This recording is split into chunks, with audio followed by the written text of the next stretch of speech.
Welcome to the Limit Free Life Show. I'm Michelle Perkins, your host. I bring you tips, advice, and guest stories about creating work you love. Whatever type of career or business you have or want, I want to help you find more meaning, money, and happiness. Now we are live from Hollywood.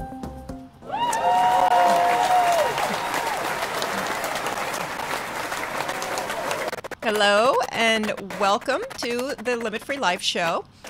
I'm Michelle Perkins, your host, and we are in our brand new location in Burbank with ubngo.com, and I have my first guest of 2019. So very excited to bring back, actually, Amber Nelson of Lingo Consulting to help us in 2019, where we're making all kinds of new goals and setting new plans and getting excited about a new year.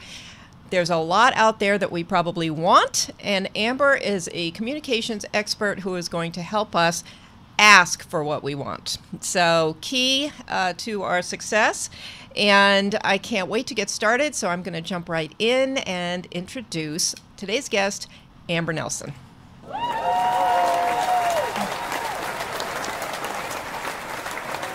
So Amber is the president of Lingo Consulting, Inc., a communication and leadership learning hub located in the greater Seattle area. For more than 20 years, her company has helped organizations and individuals across the country learn and leverage their lingo. Her clients have included General Mills, Target, Kaiser Permanente, American Heart Association, Big Brothers Big Sisters, Transamerica, and more.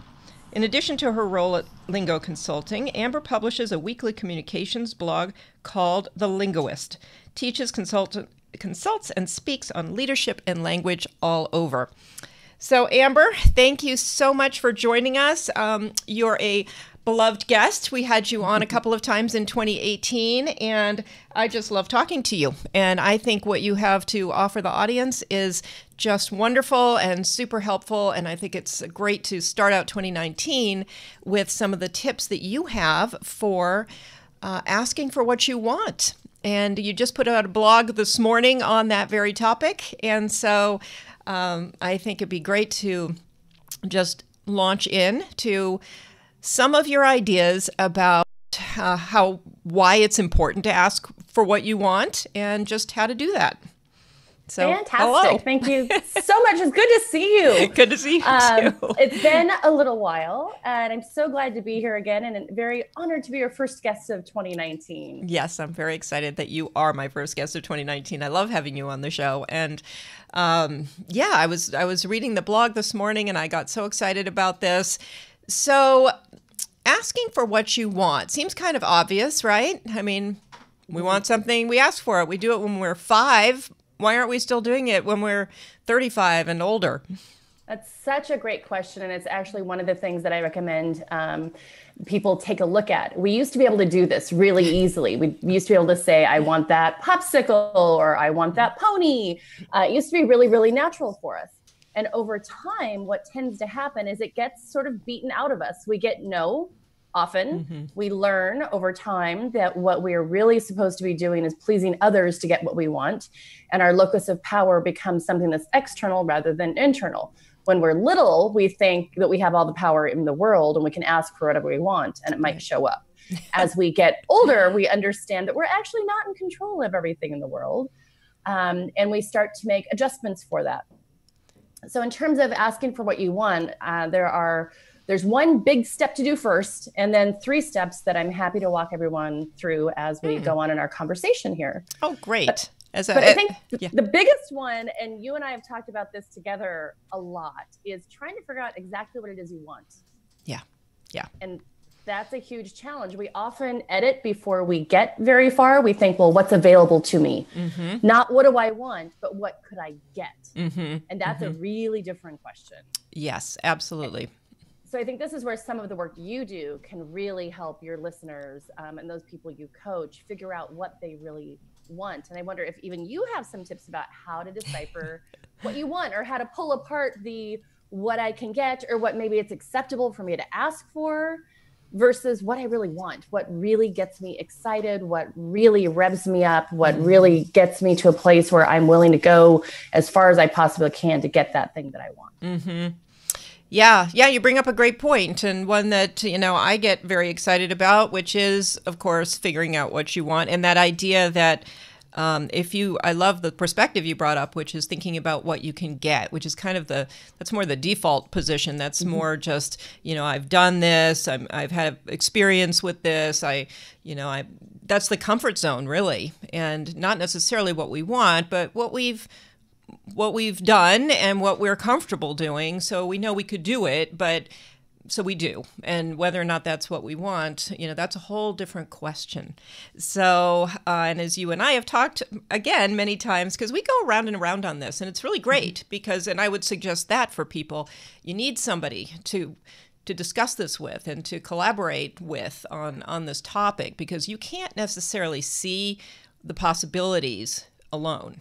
And I think when you talk about what you want, you have to be able to see bigger possibilities. If you're just looking at what you already know, you're not going to necessarily find what you want. So you have to open up your world and your mind and see things differently and see more than what you might on your own, and somebody doing that with you can really help. So I think you and I have done that in the past for each other, and usually we do a little business planning at the beginning of the year. So we go through this process, and it really is all about clarity. I have a clarity group going on right now because people ask this question often. They think to themselves they'd like to make a change, but they don't really know what they want. So there's a lot that they have to, there's some exercises and some thinking they have to go through to clarify that for themselves. And a lot of it is going back again to when you were a child and really looking at what you loved and also looking at what you're naturally good at. So, I won't go on about this, but we have to go back to that place that's a little deeper in our soul. It's not necessarily what you see on your existing resume. It's really more about your feelings and those kinds of, you have to dig a little deeper and go to some places you don't normally go. So how did we get here? You asked me a question. Okay, we're gonna. So let's assume we are at a point where we do know what we want, and we have to somehow go from knowing what we want and wanting something to actually getting it and achieving what we want. So there's a gap there, and we need to know how to communicate to close that gap. And so what are some just overall ideas that you have for people who are uncomfortable asking for what they want? Because that's the case, I think, for most people. And I'll just throw in, it's easy to ask on behalf of someone else. It's not necessarily easy to ask for yourself. So what do we need to do to allow us to be as good asking for ourselves as we would be asking, on behalf of someone else? So we have a 3-step process that we talked about in the blog that came out today. And that first step is identifying your ask. And that's essentially what you are talking about right now, is what is the ask? What is it that I want? Who is it that might have the power to either help me get that or to just hand it over to me? So you can think about it in terms as simple as where we're going to go to lunch today. Mm-hmm. So if you ask me, where would you like to go to lunch? And I know that I really want to go to a Thai place, but I kind of remember that maybe you said you don't like Thai food, or maybe I remember that you said something about an Italian food restaurant near the studio. So I can spend a whole lot of energy trying to guess at what your response will be, mm-hmm. trying to guess at how I'm going to please you, which is what we've been socially taught to do, and really negate my own want.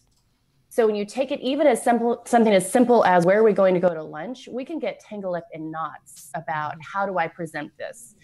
And this is where the identifying your ask comes in. So if you can identify your ask as, I'd like to go to lunch at the Thai food place, and I can practice that. I can practice saying to you in my head, hey, Michelle, I heard about this great Thai place. How about we go there for lunch? Or what I'd really like to do is try this new Thai place. Mm-hmm. There's no extra energy here. It's just like me saying to you, please pass the salt. I'm not justifying, which is a thing that we do over and over and over again, especially women. Yeah. That we do this thing where I say, I know you might like Italian, and I know there's a new place up the street, but do you think it might be okay if we go to the Thai place? Because I really have a craving for Thai. That's a really, really different conversation than my saying, I'd love to go to Thai food. What do you think? It's so much simpler. So, yeah. Oh, well, it is. I mean, it's simpler for me. Yeah. It's simpler for you to respond to. It's really easy for you now to say, I went to Thai last night. How about the Italian food place? We're now in a conversation where you get to speak for yourself. I'm not speaking for you in my head about all the different kinds of ideas that you might have. I'm actually speaking only for myself. What I would like is Thai food. I love that. It speaks to something that a mentor of mine says all the time, where you want to hold somebody else in their own power. Because I think the reason we don't say, I want to go to Thai food, is because, as you say, we're thinking in our minds about, what if the other person doesn't want to do that? Am I being bossy? Am I, trying to dictate what we do? And this is our lunch together, and, how dare I? But you really are just putting the other person in the power seat as well to say, no, I don't want to go to Thai. I had Thai last night, or whatever the answer is. But we worry about putting people in that position. Is that correct? I worry about it. I don't, does the rest of the world? So if you think about that Thai food example, which is super simple and really basic. Now, imagine you're asking for a raise. I was just going to go there. Yeah. Imagine you're looking for a new job, or imagine you're trying to tell your mother that you don't want to come for Thanksgiving. I mean, it gets really, really, really complicated, which is why I started with this example of Thai food. Is that's so straightforward, and it seems like a very silly, simple conversation to have. But when you really identify each of those elements and how we use them and what runs through our heads and how we feel, you talked about that feeling of, am I being bossy? Well, you could look at it like that, or you could say, I'm just asking for what I want. And I did not demand. I didn't say, I must go to Thai food. If you won't go with me, Michelle, then I'm going by myself, and I don't care where you have lunch. Right. That wasn't my conversation. My conversation was, I'd really like to go to the Thai food place. Yeah. So sometimes when we try to listen to our own voices, instead of hearing, I'd love to try the Thai food place, what we hear ourselves saying is, Michelle, if you don't go with me to the Thai food place, I'm not having lunch with you today or ever again. And that's absolutely not what we're saying, but because of all of our emotional baggage we carry around, and our fear of upsetting others, and certainly as women wanting to be liked, that's what runs through our heads. And so this is where going back to that idea of identifying your ask and practicing it is really, really helpful. You want to get rid of all that noise in your head. What if she had Thai food last night? What if she doesn't like Thai food? What if she has a gift card to an Italian place? What if the drive is too far for her? What if parking is bad? Yeah. You've got to run through all that stuff in your head before you actually have the conversation. That's where the practicing the ask comes in. Okay. And getting comfortable with that. It's okay for you to ask for Thai food. It absolutely is. It's okay to ask for a raise. It's okay to say, it's chilly in here. Do you mind if I turn up the heat? There are a million ways in which we take away our own pleasure or our own sense of accountability, our own sense of agency before we even get a chance to ask for what we want. And at the same time, we're taking away that sense of agency from those with whom we're speaking by assuming we know what they want or assuming what they will turn down. And that just keeps us away from having really honest conversations and really productive conversations. Right. Right. And it may, I can see where it's a practice that obviously as you practice, it gets easier and simpler and more natural.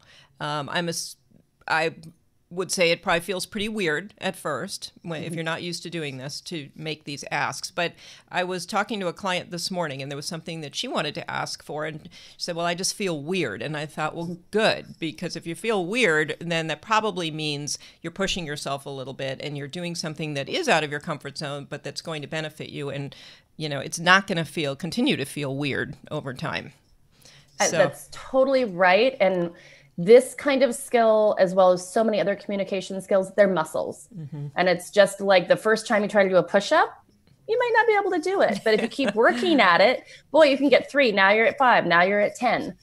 All of these things are muscles. They probably do feel uncomfortable. And I would say often when we do things that are good for ourselves, they don't feel super easy the first time out of the gate. Right, right. And that's the point, is it, if you're feeling weird, it probably is something that is good for you, basically. I think that's right. And I think this kind of goes back to that Thai food example. Start small. Yeah. Start in a place that feels like you can manage it. Because what you want to do is feed yourself wins. You want to show yourself, demonstrate for yourself, I can do this, and it goes okay. You don't want to demonstrate for yourself filled with nervousness and all sorts of second guessing that you just asked for a 30% raise. I was just, great point, because if you are wanting to ask for that raise, then find the other ways to ask for smaller things and do a bunch of that first and then go in, because you'll run into feelings that you have as you do it, and you'll run into various obstacles internally or externally, and you can work through those with the easier asks. And then when you get in there to ask for the 30% raise, you'll be ready.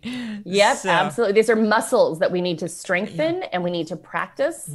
And it's just another kind of training, just like you would go to the gym or you might go for a run. It's the exact same thing. It's a muscle that we need to build. Okay. So what is step 2? So step 2, once you have figured out what your ask is and you have practiced it and you've actually delivered it, what you're going to do next is provide a pathway for the person you're asking to follow. So often what happens is people flip this. They start out with all the reasons. So if we go to the Thai food example, just to stick with something simple and basic, I could say to you, you could say, where would you like to go to lunch? And my response to you could be, I'm really hungry. I'm looking for a really big meal. I want something spicy. I want something with a really great ambiance. How about Thai food? And it's not that that's wrong, but you don't know what I'm talking about when I say spicy and I'm really hungry. You've got all of these disparate factors and you're not sure where I'm going. If I say to you first, what my ask is, I'd like to go to Thai food, and I provide you a pathway. I'm really hungry. I'd like something really warm. This Thai place up the street has a great ambiance. Now you can follow where I'm going. I've given you a pathway. I've said, here's where we're going, and here's why I think we should go there. So I'm sharing my rationale or my logic with you. So that would be your second step in learning how to ask for what you want. Okay. So interesting. So you don't just leave it at the ask. You then you do the ask first, which I think is opposite of what we typically do, right? We give a lot of explanation and then we ask. So you're asking first and then you're going into the explanation. And why do we do that? I mean, can't we just ask and then not explain why we're asking? Oh, you can in the case of Thai food, absolutely. Your 30% raise, I think they're going to want to know why you think you're worth that. Okay, good. And I would say also all of this needs to be thought out ahead of time as well in the case of the 30% raise. The Thai food, you don't need to think about this too deeply ahead of time. But in terms of providing a path for something like a significant pay increase, you're going to want to ahead of time research perhaps what the budgets available are. You're going to want to be able to make the case for where you've added value or why you aren't being paid to scale with others in your industry. You're going to want to have some really salient, well-researched facts that you can bring to bear in terms of providing a path of how to get the person who's in power to say yes. Okay, great. So how far do you go with step 2? I mean, how much is the right amount of elaboration on the ask? So I think a lot of that is going to come in terms of what your context is. So if I am catching somebody in the elevator and I say, I'd like to have a conversation with you later about this new proposal I have to reduce our expenses by 20%. All I have is elevator time, and all I'm doing is asking them to say yes to a meeting. So I don't have the time to really provide a lot of detail or information. If I'm dealing with someone in a more senior position, they're going to have less time to talk to me when I do book that meeting. They're not going to let me sit in their office for 2 hours talking about this idea I have or this brainstorming session that I'd like to work through with them. Okay. So if it's a more senior person, maybe you get a half an hour on their calendar. And you need to use your time wisely. So you're going to do your ask up front, and you're going to give the information that you need to give that provides the pathway that is well-researched and salient. And the point that I'm trying to make here is you don't research absolutely everything up, down, backwards, sideways about your ask, and then try to give them a big laundry list that they can't follow. Okay. You want to have a handful of points that are helping them follow the path to yes. Okay. So when you say the pathway is the route to the answer that you're hoping to get. Is that correct? Or to That's a yes? Absolutely right. Okay. Interesting. And I like the structure that you're putting to it so that you don't wander, because it is easy, especially if you're asking for something that's a little bit difficult to ask for. It is easy to keep talking beyond more than you need to, and to end up confusing people versus giving them good arguments for why they should say yes. That's absolutely right. And this is one of the traps we fall into often, is now we're going to justify ourselves. We're going to justify the idea. Yeah. It's a really good idea because I've thought about it for a long time, and Jim and Sarah and Carrie all think it's a really good idea. And so you should think it's a good idea too. Yeah. When really what we need to say is it will provide a 20% reduction in our overhead. I've researched it in these ways, and I know that it's a good fit for our industry because of these reasons. This is really a place where you want to let the facts be your guide. Yeah. And it goes back to the rehearsal again. You need to practice this, because if you don't practice it and strengthen that muscle, you're going to end up thinking that when your supervisor looks down at their phone, that they're not listening to you. And now you need to work really, really hard to get their attention back. And you may end up saying things that you shouldn't be saying. Like, it's okay if you don't only give us 10% because we'll take whatever we can get. And we start to get nervous. Right. And this is where we're not coming from a place of power. When you rehearse and when you've researched and you know what the path to yes is, it's so much easier for you to deliver that and really serve as their tour guide on the path to yes. Okay. I love that. Now, I could imagine that somebody might be hearing this thinking, well, that is really, straightforward and to the point. And don't you need to build rapport and, chat about the weather or something first, just to, is there any of that should go on in here? So I think, again, that depends on your context. If you know the manager that you're speaking with well, or the person in power, if you know them well and you want to ask after their holiday or their New Year, how their weekend was, absolutely. Go ahead and do those things. But don't let them suck up too much of your time. If you need to get in there and build rapport, that's great and it makes sense. But there are a lot of folks who will go in and start that conversation and nod and smile, and the kids are great, and they're thinking about this college or that college. That's wonderful. And next thing you know, you've lost 10 minutes of your 30-minute window talking about something that's not important to your manager and is not important to you. It's not important on the pathway to yes. Okay. So I'm not at all suggesting that you walk in like the Terminator and issue your 4 demands and your 5 points of data. But you don't want to burn a significant amount of time on those things because they're not really that important to the manager. They're really not. Their job is to make decisions and make things happen and figure out who gets assigned what task and manage the flow of work. Their job is not to spend 10, 15, 20 minutes chit-chatting with you. And then it's not your job. When you want something from them, it's not your job to burn time that way. Right. And there are occasions, I've been part of them, where you do chit chat and before you know it, the time is gone and you've never gotten the chance to ask whatever it is you really wanted to ask. So yeah, good. Okay. Yep. And then the last step that you're going to do in this 3-step process, you've identified your ask, you've made the ask, you've provided the pathway to yes, and now you're going to listen. Because you've walked them down this pathway. They should have, and they probably will have, some challenges or some questions about what you're saying. And that's good. Don't freak out. Don't freeze up. Don't think, oh my gosh, they don't like my idea because they're asking me questions. Right. It's wonderful. It means they're engaged. It means that they've been paying attention.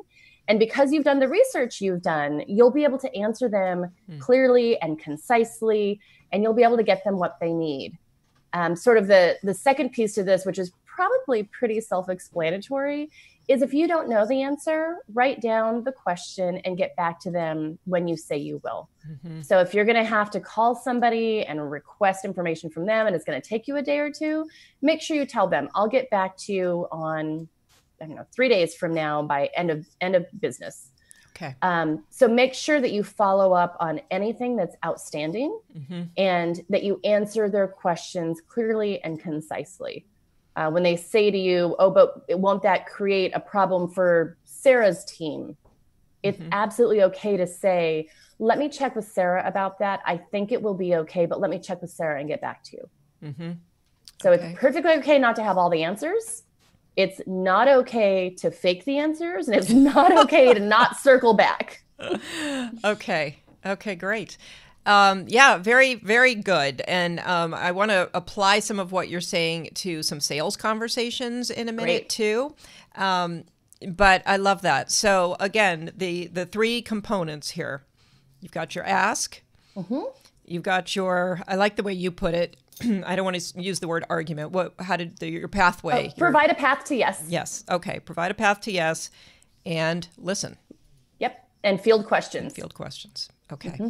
Yeah. And I think that's where people get tangled up too, is especially if they're uncomfortable, leaving some open airspace can be really hard.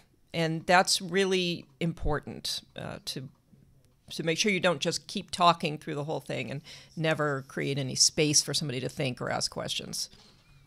Absolutely. That's one of the things that we do as a sort of a nervous habit, mm-hmm. Is just to fill the space. Yeah. And it's perfectly acceptable to say, here's what I'm asking you for. I think it's a good idea for these 2, 3, 4, 5 reasons. What do you think? Mm-hmm.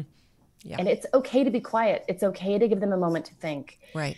This is not necessarily a common way of asking for something from a manager. It usually is somebody seeds the question. So if I want, let's go back to the crazy idea of the 30% increase in salary. If I want that, the conversation is usually something like, what kind of bonuses do you think people will get this year? Is the company in a position to offer out raises? Oh, I heard that somebody with my job title at another company makes significantly more than I do. Well, yeah. Those things may all be true, and maybe they're conversation pieces, but they're not getting you to your ask. Mm-hmm. So that's what managers are used to hearing, are these weird tidbits of information yeah. that you haven't told them what they mean or what your point is. Right. So when you identify your ask first, sure, go ahead and talk about the fact that somebody at a competing company with your job title makes significantly more. Mm-hmm. Sure, absolutely talk about, that the company has made X amount over their goals for this year and that you're pretty sure they can afford to keep you around. Go ahead and talk about the fact that your department has increased productivity or increased revenue, increased sales. Go ahead and talk about all those things, but explain first why you're talking about it. Yeah, that's brilliant and crucial, because I can see how off-putting it is when you bring up all those things first before the person knows why you're even there talking to them. So if you don't ask the question first and you just bring up all these random points, by the time you do get to the ask, I think the person you're speaking to is still thinking about all those things you just brought up and trying to figure out why you're sitting in front of them. They're trying to thread them together. Yeah. How does part A go with part B, go with part C? Yeah. Is she going to ask for a raise? Maybe she is. I'm not quite sure what. Maybe she's just mad about something. Yeah. Or maybe she's chit-chatting. Maybe she has something that a report she has to get done that she's avoiding. Mm-hmm. I don't know. Yeah. Right. So it's an interesting process that we, just as humans, we often want to kind of nibble around the edges of an ask without actually making the ask. Mm-hmm. And if you'll make the ask up front, provide the pathway to yes, and then answer any questions they may have, it's a much more direct route and it's going to get you much better results. Absolutely. And I love the process that you laid out, but I also like to understand a little bit about why we do have difficulty with this, because it's pretty simple and straightforward. And, why aren't we all just operating that way? What's the fear factor in there for people? And why is it so uncomfortable to make an ask like that? It's an interesting question that probably has many, many answers, but the handful that I can point to for you just immediately are just to take a look at your own day today. Just think about how many times you actually asked for what you wanted.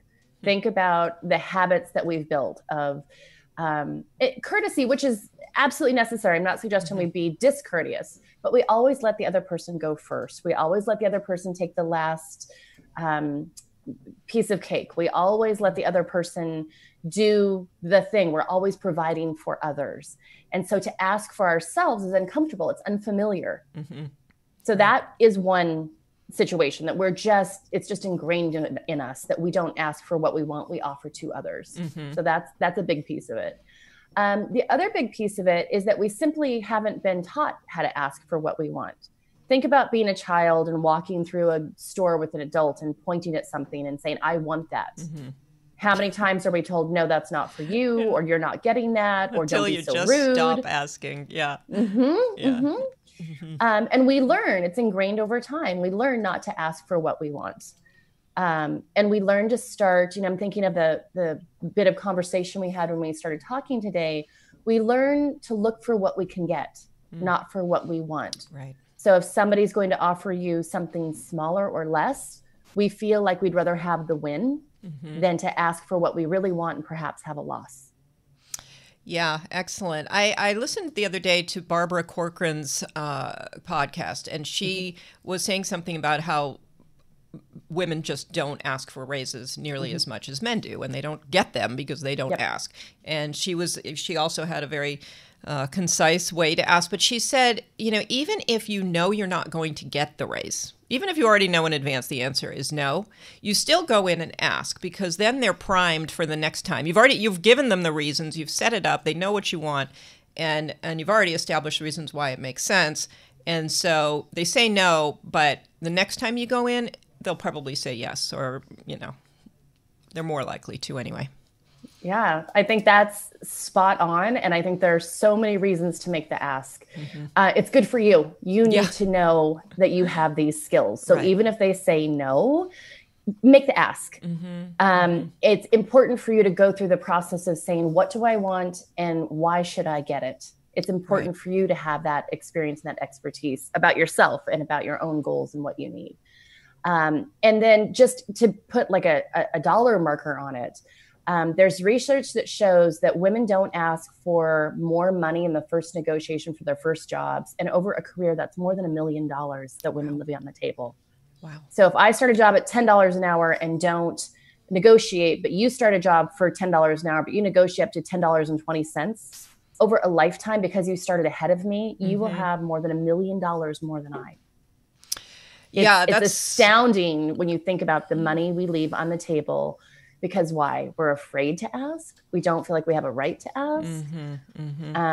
It's a really interesting phenomenon, I think, especially for women. And there are some great books about it. One of them is called Women Don't Ask. And it actually is all about what we're talking about right now. But it again shows that $1 million number that women we lose $1 million because we don't negotiate for that first salary. So interesting. Yeah. And I mean, the idea that, well, I don't ask because somebody might say no. I mean, that just sounds silly at this point. I mean, so what? It does, but there's a lot of psychological stuff around that. You don't want to be told no. When someone tells you no, you feel like you're not valuable or you're not worth it or you didn't earn it. There are so many emotional things loaded up in that. One of the ways I like to flip it, to look at it, is not, I don't care about the no, or I'm not afraid of the no, because I care about the no. I'm afraid of the no. I want a yes. Please give me a yes. But the way that I flip it is to not answer for somebody else. I give them the opportunity to answer for themselves. It is not my job to say no for them. It is my job to make the ask for me. So I need to make the ask for me and let them have whatever answer, whatever opinion they need to have. I need to allow them space to do that. That's respectful both of them and of myself. Right. Right. And the no doesn't necessarily even, the no could mean anything. And I would advise people to not make it about you. I mean, to not make the no mean something big and bad about you, because it most times is not about that. I think that's right. And I think this goes back to sort of that idea of when we were talking about practicing your ask and rehearsing the pathway to yes. This is the same thing. It is only what it is. Yeah. All that it is somebody saying, no, we're not giving you a raise. It's not a personal indictment. It is not some sort of personal attack. All it is we're not going to give you a raise right now. And that's great for you to know, because you can say to them something like, is there a raise on the horizon for me? What are the reasons I'm not getting a raise now? It gives you something to work with. Instead of being in a dark closet with no information, you now have some tools to work with. Oh, they're telling me that my performance isn't good enough. They're telling me that the company didn't make enough money. They're telling me that everybody gets a standard, whatever it is, 3% raise every 2 years. But this is how you start to gather information. So it's important for you to go through the process for yourself. It is great to have the information gathering exercise. And it's really great, as you were talking about Barbara Corcoran, to put them on notice. You want more. You're looking for more. So often, and I'm going to say women again, although it is true of both men and women. But so often women think that if we work really hard, that we're going to be recognized for our hard work, that someone's going to come along and say, you're doing a great job. Would you like a promotion and a raise? And usually what happens is the people who work really hard and keep their heads down, everyone thinks they're happy. They're doing a great job. They're in that job doing that particular role. And they must be happy. They're doing it well. Nobody's complaining. Everything's great. And as a manager, one of the things that you're always looking at is, where's the squeaky wheel? What do I need to take care of? Where's the problem? So if you're the person keeping your head down and working really hard, you're kind of invisible. They're probably grateful for your work, but you're not making your work very visible. And you're certainly not raising your hand and saying, I'd like more. I want to raise. I want to do more.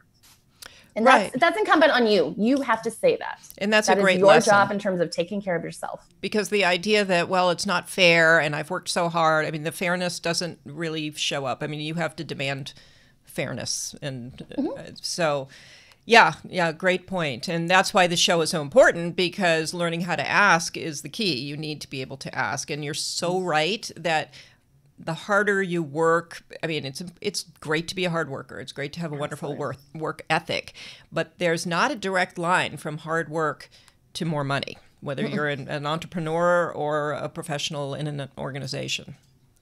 It's been interesting for me over the last couple of years, as I've done more work around language and leadership, especially with women, how many of them, when they've taken the time to practice these skills and actually have the conversations and do the asks, how often they've been told by their supervisors, I didn't know you wanted more. I thought you were really happy. And supervisors have all of these bizarre ideas that they've pinned on some of these women. Things like, well, I know you have young children at home, so I didn't think you'd want to take on more. Or I know that your husband travels a lot, so I didn't think you'd want to take on more. Or you seem really happy and I didn't want to mess with what you have there. It really is so much our own responsibility to take care of ourselves and say what we want. And this again goes back to the idea of figuring out, what do you want? There are plenty of people who are really happy with the status quo in their job. They will do this job for this amount of money until retirement, and they're really happy. And that's great. But if you are not one of those people, it's your job to let those around you know that you want more. Yeah, absolutely. And again, what those supervisors are doing is exactly what you were saying not to do, is speak for somebody else and try to, but we can't control what they do, and we can pretty much assume that they will do that. And so we have to step in and speak for ourselves. Absolutely. And it's not, you can't really blame them. If we're not going to say something, if we're not going to say, this has been great and I want more, why in the world should we expect them to read our minds and think anything other than what they're fabricating? It's our jobs to advocate for ourselves. Right. And so what is your suggestion about the emotion that you feel around this? So you're in that position and you're seeing other people speaking up and getting raises, and you're the hardest worker in the group and nobody's noticing you. I mean, by the time you go in to have this conversation, you might be a little emotionally charged with the lack of fairness or whatever it is. So is there any place for that in the conversation? What do you do with that? so that I'm sure there are divergent opinions about this, and I will give you my opinion about this, which is, if I am your manager, I don't really care that you feel like things haven't been fair. Mm-hmm. And as a someone providing hopefully some insight and a little bit of inspiration here today, what I would say to you is find a friend, find a coach, find a partner, find a colleague that you can talk through all of these issues with. Mm-hmm. Because you don't want to go in sounding like the sky is falling and somehow that's your manager's fault and you're mad as hell and you're not going to take it anymore. Right. That's not constructive. It's not collaborative. It doesn't make you look good. It doesn't make them feel good. That is not your pathway to yes. Okay. Your pathway to yes is to figure out what you want. Mm-hmm. That's the first thing. And it is extraordinarily hard sometimes to figure out what you mm-hmm. want. Mm-hmm. Do you really want a bigger role at the office? Yeah, maybe it comes with more money, but maybe you're working later nights and mm-hmm. maybe now you have to check email on the weekends. You know, there's a whole package that comes with these kinds of things. Right. So figure out what you want. Is that really what you want? And when you figure out what you want, figure out what the justification is to get it. Mm-hmm. So is it that, and this isn't Sarah's worked here for 5 years and she got a raise and I've worked here for 10 years and I haven't gotten a raise. Mm-hmm. That is not a very good argument. Right. Your good argument is, I've worked here for 10 years. Here are the things I bring to the table. Here are the improvements I've made. Here's my dedication. Here's how I've contributed to the success of this organization. Here's what others in this industry make. I know that a couple of folks around have gotten raises, so I feel confident the company has money to invest in the people that it wants to support and keep around. Mm-hmm. Mm-hmm. That's your argument. Okay. Your argument isn't, it's not fair. Your argument is, I've made great contributions. I believe that you have the money and I would like to see an increase. Great. Yeah, I think that's a great answer. So thank you. But I want to make sure we're not negating the fact that people are emotional as all get out about this. Mm-hmm. There are lots of, I talk to them, I'm sure you talk to them about that. It's not fair. It's not fair. They've given this person this thing. This person's only been here 18 months. Those feelings are valid. Right. Right. So work through them with somebody you trust, work through them with somebody who can help you stay centered. Mm-hmm, mm-hmm. Don't work through them with your manager when you're asking for a raise. Right. And, you know, depending on the answer you get, I mean, that's just more information, like you said before. And there are some environments that are not fair, and that might be an environment you should exit. Mm-hmm. So it's just, you know, I mean, you can demand all day that it becomes more fair, but sometimes at the end of the day, it's just, that's not going to come to pass. So Absolutely. You need to make a decision. So it's all helping to get you to different decision points anyway. So great. Well, and I would go back to the idea that of living a limit-free life. Okay, and let's go there. When you put limits on yourself, I'm not going to ask for the raise. Someone else has gotten something that I didn't get. You're the one putting limits on you. Right. Don't do that. And don't put limits on those that you're asking for the raise. Don't put limits on the people around you who might be able to grant you something wonderful. Mm-hmm.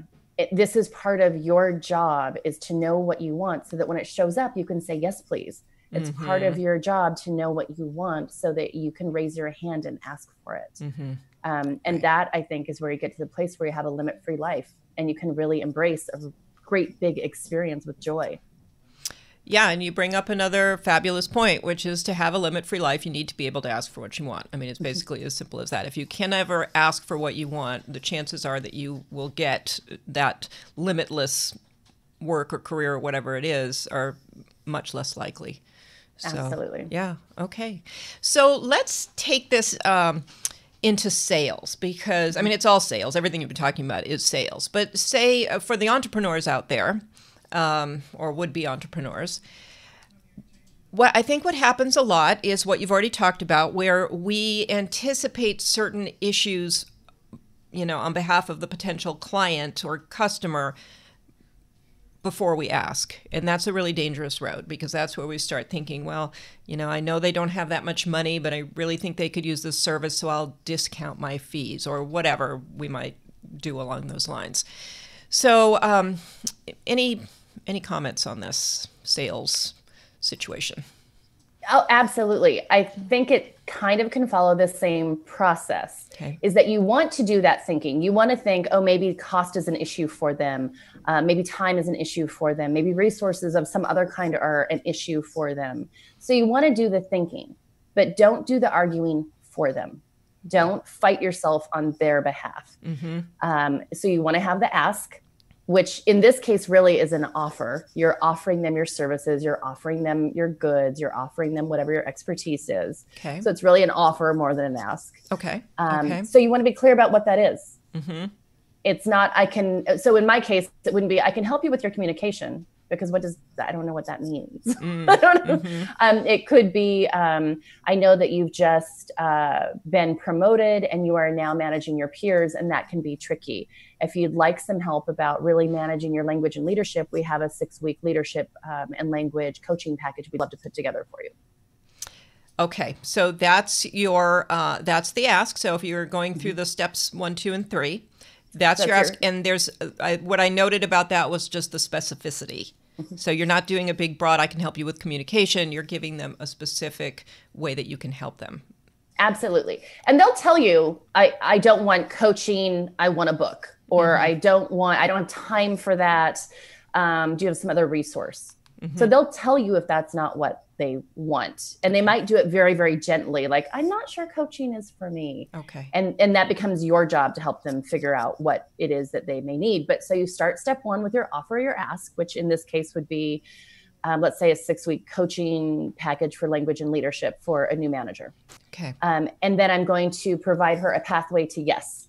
So that's where I'm saying, I understand you were just promoted. I understand that it can be very difficult to now be the boss of the people that used to be your peers.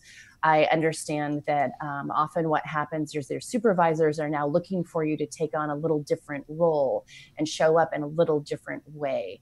And language often can convince those around you that you are being a leader, that you are showing up differently. And I can provide that to you with this 6-week coaching package. So I'm helping her see the value on the way to the yes. Okay.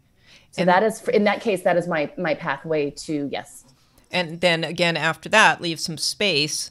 Don't keep jumping in with, all kinds of extras, like, maybe you don't want to start right now. Maybe, you want to take advantage of this upcoming sale, all the things that you fill space with that actually are going to end up reducing potentially the amount that you receive for whatever it is that you're offering. I think that's where a lot of people go. So again, leave that space, leave the time for questions so that you can close in a way that makes sense.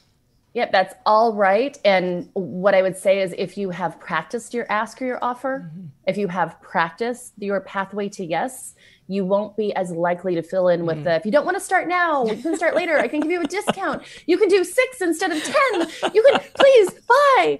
And if you've done the rehearsing, you won't feel that sense of urgency or that sense of, I need this to happen right now.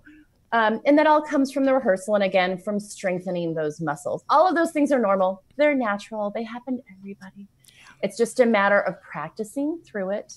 It's a matter of knowing what your ask or offer is and really understanding the pathway to yes. And when they come back to you and say, right now is not a great time for me, then you say, great, when would be a great time? Okay. What would work better for you? Now you're in a conversation. You're not running both sides of the conversation. Right. You're letting them actually stand up for themselves, say what they need to say, and it allows you to better serve them. And it allows you to start your relationship in a more honest, open way. Yeah. To get their needs met and to hopefully get your needs met as well. Perfect. Well, we're done. It went so fast. It always does. I'm so sad right now because we could talk about this all day, and this has been so great. So I want you to let people know how they can find you and reach you and really learn for themselves from you directly how to ask for what they want and get it, and make 2019 that year that they actually do get what they want. So go ahead and let us know how people can reach you. Excellent. So we are at www.lingoconsultinginc.com. So you can hop on over to our website. Once you're there, you are welcome to sign up for our blog. So it is a weekly missive that comes out with communication tips and inspiration to help you through your work and life. And then we also offer a number of classes and coaching and consulting. Once you take a look at our website, you also can follow us on Twitter. We're at Leverage Lingo on Twitter. We're also on Facebook at Lingo Consulting Inc. And we're on LinkedIn as well. So there are a number of ways to reach out to us, and we encourage you to, at the very least, go get your hands on the blog. It's free. It's a nice little reminder every week. Comes out on Tuesdays starting next week. And you'll be able to just get that little inspiration for how can I better handle my communications, my language, and my leadership today, both at work and out in the world. Okay. Thank you. I would highly recommend it. I love your blog and everything you do. You're fantastic. Thank you for being a wonderful guest. And I think there was a lot of really valuable information on today's show. So, audience, thank you for being here as well. And we love bringing people to you to help you to make, your work and your career and your financial situation as good as they can possibly be and as fulfilling and meaningful and wonderful as you want. So you can reach me at limitfreelife.com. Michelle at limitfreelife.com is my email. Feel free to let me know what you want. I'd love to know what you'd like to hear on the show in the upcoming year. So thank you, and we'll look forward to seeing you next Wednesday at 1 o'clock. Have a great week.